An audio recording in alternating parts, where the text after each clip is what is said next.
Hey guys, welcome back to the Gears and Tool channel, and today we're reviewing the SwissTool X.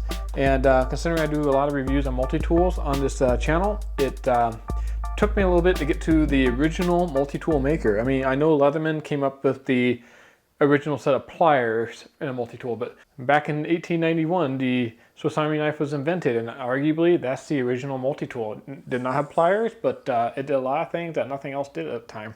Okay, so let's go ahead and unbox this thing. So around the box it says Swiss made. Open it up, and right on the sheath it says made in Mexico.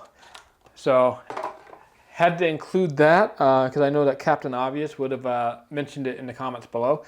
I'm not going to knock Swiss for that because I know Leatherman makes their sheaths in China, so pretty common for the multi-tool makers. I really like the sheath. It's super slim and compact. You compare it to some other sheaths like from the SOG Power Access, and it's just no contest. It's a much smaller, compact sheath, which gets the job done. I like that it has a snap button instead of Velcro. If you guys have been watching my channel for a while, you know that I'm not a big fan of Velcro. It gets gunked up and stuff gets kind of caught in it. So snap button's definitely a way to go. And yeah, other than that, the sheath's pretty basic. Has a belt loop on the back and gets the job done. So good job on the sheath, Victorinox. And there is the SwissTool X. And I apologize in advance because there are going to be a lot of fingerprints on this by the time I'm done with this review, because this almost mirror finish is a fingerprint magnet. It's a very pretty tool, but it definitely picks up fingerprints. So for the size and weight of this multi-tool, we have 4.5 inches long, 1.37 inches wide, and 0.61 inches thick. And that is about the same length as a Leatherman Surge, but it is actually thinner and narrower than the Leatherman Wave. So it's kind of in between the Leatherman Wave and the Leatherman Surge. I have a Leatherman Charge here for size comparison. You can see it's definitely wider, shorter, but the Charge is definitely a bit thicker. So actually a pretty good size for a multi-tool. I think if there's any dimension they were going to be a little bit larger in, the length is the correct one because it just hangs off the side of your belt. I really like the slimness and compactness of this tool by Victorinox, so good job there. And then the weight comes in at 9.75 ounces, which is a little bit heavier than the Leatherman Wave series, but definitely lighter than the Surge coming in at over 12 ounces. So 9.75 ounces, so very nice size and weight for a multi-tool, especially when you pair it with a nice slim compact sheath such as this. Really, this is probably the best multi-tool sheath I've reviewed to date. All the other ones seem to have, other things on the side, excessively large flaps, or whatever. So good job. Victorinox, when they do something, they always do it well. So on the outside of the tool, we have ruler markings. One side's in metric, the other side's imperial. So that's always kind of a nice handy thing. I usually just use that in the hardware store if I'm trying to check the length of screws, or verify the size of a piece of pipe or something like that, without having to go find a tape measure. So kind of nice to have that on there. So let's take a look at the pliers. And the pliers are super smooth. They're not stiff like the Leatherman Wave or the Leatherman Surge. They just want to fall open basically, which is super nice for one-handed use. They are not spring-loaded, which would have been kind of a nice touch, but I think just because they fall right open is almost like having a spring-loaded set of pliers. So great job on the pliers by Victorinox. A couple things I do want to note is it has the hard wire cutters in there on the wire cutter section. They are not removable wire cutters like the Leatherman Wave series are. And the other thing I noticed is they're kind of short and stubby. They don't have a big, beefy, long wire cutting section like the SOG Power Access here. So the size of wire you can cut is going to be a little bit limited to just kind of standard 10 gauge wire. You can't cut through multiple strands of wire at a time, which for most people isn't going to be a big deal. Pliers are just fine.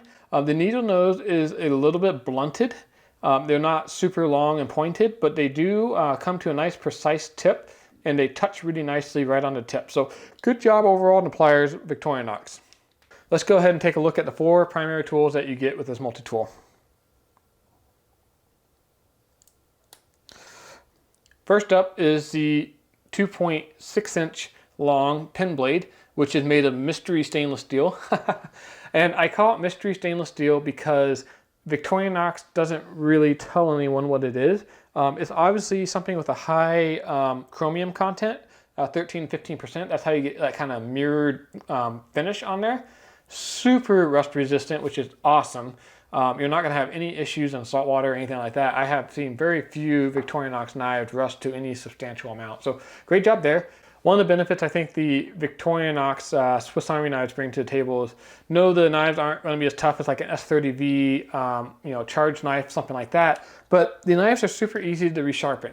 So you really have no excuse not to have a super sharp knife all the time, because you can just quickly touch it up with a diamond file or something like that, and you're back in business. So, you know, I tested this knife on my knife sharpness tester, and it came in just as sharp as any of my other multi-tools. So even though it's a little bit softer knife, you get the corrosion resistance, which is awesome, and it's super sharp and easy to resharpen. So good job there. It is a locking knife. It's not a slip joint like a lot of the Swiss Army knives. You just pull back on the kind of locking mechanism here, and it's nicely checkered. It really kind of grips into your fingertips.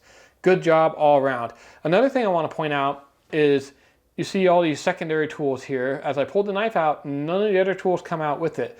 This is the only multi-tool that I have handled where when you pull out a primary tool that's next to you know, other tools, they don't clump up. They all come out individually without grabbing the other. So the fit and finish on this just feels really good. Every time you reach for a tool, just that tool comes out, and you can go about your intended task without fiddling with the tool too much.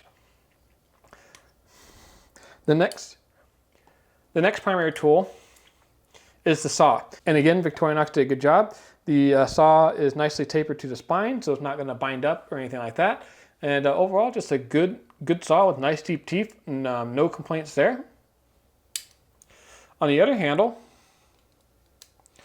we have a pair of scissors, which these scissors seem to be better than any other pair of scissors I have used on any other multi-tool. And the test I kind of used to do that is with the piece paracord. If the scissors are not very rigid, the paracord just kind of flops over. And if the scissors aren't big enough or anything like that, it just kind of spits out the end. So when I try to cut paracord with the Swiss Army scissors, it just nicely snicks right through. No issues. The paracord does not want to roll over. There's no hesitation. It doesn't want to shoot out the end. So, you know, very good pair of scissors, really happy with them. And again, the scissors lock in place, which is good. And finally, the fourth primary tool is the file. And the file is okay, no real complaints here. You know, we have the cross cut all the way from the bottom all the way to the top on both sides. And then on the bottom, we also have some cross cutting, which not all multi-tools have, which is great for slotting screw heads that have been stripped out, so you can pull them out with the screwdriver. The only downside with this file is neither side has diamond coating on it for sharpening things like knives, stuff like that. So overall, pretty good file, not best in class, but very serviceable. So let's take a look at the secondary tools that this multi-tool offers. So in the handle that has the pin blade, we have a large screwdriver, or, you know, we could use this as a pry bar. And again, all these tools are locking, so super, you know, nice there. Yeah, so big screwdriver, nothing really to comment on there. The next tool is a pry bar / chisel and wire stripper. Super wicked wire strippers here. The next tool is the medium screwdriver / cap lifter. You know, very similar to what you would find in the, you know, kind of a handheld Victorinox. Something I really like about these tools as I'm going through them is they're all very thoughtfully placed. At first when I looked at this, you know, you see a big stack of tools and you're kind of thinking, okay, well, are all the finger nicks accessible and stuff like that? And they are. Once you kind of get the hang of the tool, the finger nicks are all in accessible places and kind of where you would expect them to be for a tool of that size. So very well thought out design. And again, as I pull these out, none of the other tools are clumping with this. Every single one comes out individually, just as intended. And the final tool on the bladed side is the can opener / small screwdriver tip. On the other side, the secondary tools are a sharpened awl, which is awesome. If you're ever trying to do restoration work on automobiles or anything like that, having a sharpened awl is a great tool for scraping off paints and rust. A full-size Phillips screwdriver bit, which again, awesome. One downside for the SwissTool X is that there is no bit exchanger. So the only bits that you're going to be able to use are the ones that are included with it, which are primarily flatheads and Phillips drives. So if you have a need for torque bits or anything like that, this probably isn't going to be the tool for you. So it does have a nice long shank on it. So, you know, pretty good screwdriver overall. It locks into place just like all the other tools. And the final secondary tool on this side is the small kind of eyeglass style screwdriver. So just as a quick recap, we have 7 secondary tools, 5 of which are screwdrivers and a couple of which are multifunction. So really good selection. Really like how all the tools come out individually. Really like how they all lock into place. So what's my takeaway on the SwissTool X? Is it a dated design or timeless classic? Well, that's kind of a tough question to answer. It's a little expensive. It comes in at $115, and it doesn't do any one thing exceptionally well. For example, you know, the SOG Power Access has huge pliers. The Leatherman Charge series has really nice knives. The Gerber Center Drive has awesome bit exchangeability. And the SwissTool X just can't live up in all those categories. But what I will say is the SwissTool X has excellent fit and finish. You're really paying for a quality tool. Everything about it just feels really good when you use it. All the tools come out individually as they should. The finish looks really nice. It comes in a nice slim compact package that doesn't weigh a ton or have a bunch of loose pieces. It's kind of a jack of all trades. It does everything pretty well, but nothing exceptionally well. The scissors on it are super good, but it's also missing a couple things. It doesn't have a pocket clip. It doesn't have a straight edge knife, but really those are all things that can kind of be forgiven. For me, I'm going to say it's a timeless classic. It doesn't have any gimmicky features, but it does everything that it's supposed to do pretty well. And if you don't have a specific need for a crazy set of pliers or a super aggressive knife, this is an excellent option. It looks good. It's nice and slim. And it's just a joy to use. The original multi-tool maker has still got it. Thanks for joining us today. If you enjoyed this video, make sure to hit that like button below. It helps the channel out a lot. And make sure to hit that subscribe button so you don't miss out on my upcoming medium-duty multi-tool shootout comparing all of these multi-tools you see here. Cheers!